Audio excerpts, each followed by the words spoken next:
Welcome back, everybody. Here we go. We're doing this. These are some bad people. Africa, not the greatest of continents in terms of leaders. They've had some pretty bad people.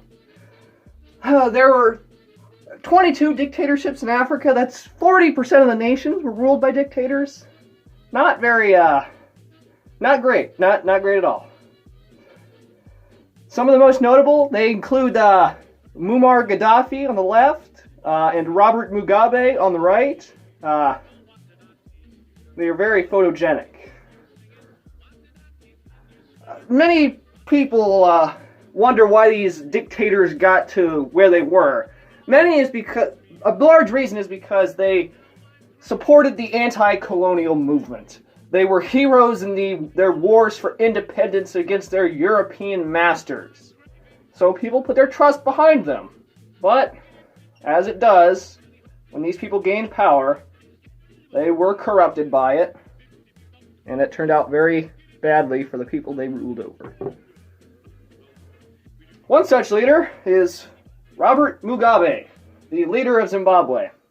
He took control in 1980. He fought for its independence and for a very noble cause, breaking down race barriers.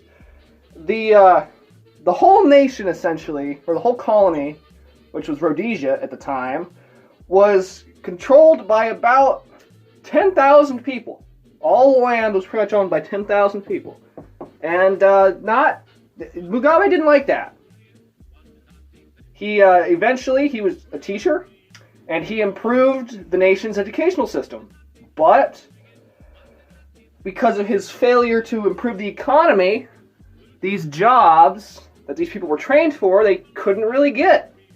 And eventually, he plunged his nation into poverty. He was so proud that he refused foreign aid and help. And he allowed a lot of the people that fought in Zimbabwe's War of Independence occupy farms from the white minority. Now that doesn't sound too bad.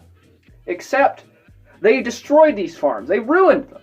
The farms completely collapsed after the white farmers were kicked out because they knew what they were doing. They've been farming these lands for years. They had the equipment, the material. Many of the people that took it over, they just didn't care. And so the farms eventually collapsed.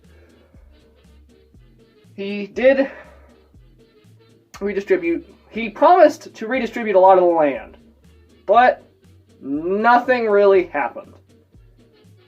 Eventually, those farms that we were talking about, they were taken by force, and all the people that lived there, they were kicked out to the curb, essentially. And they had to fend for themselves.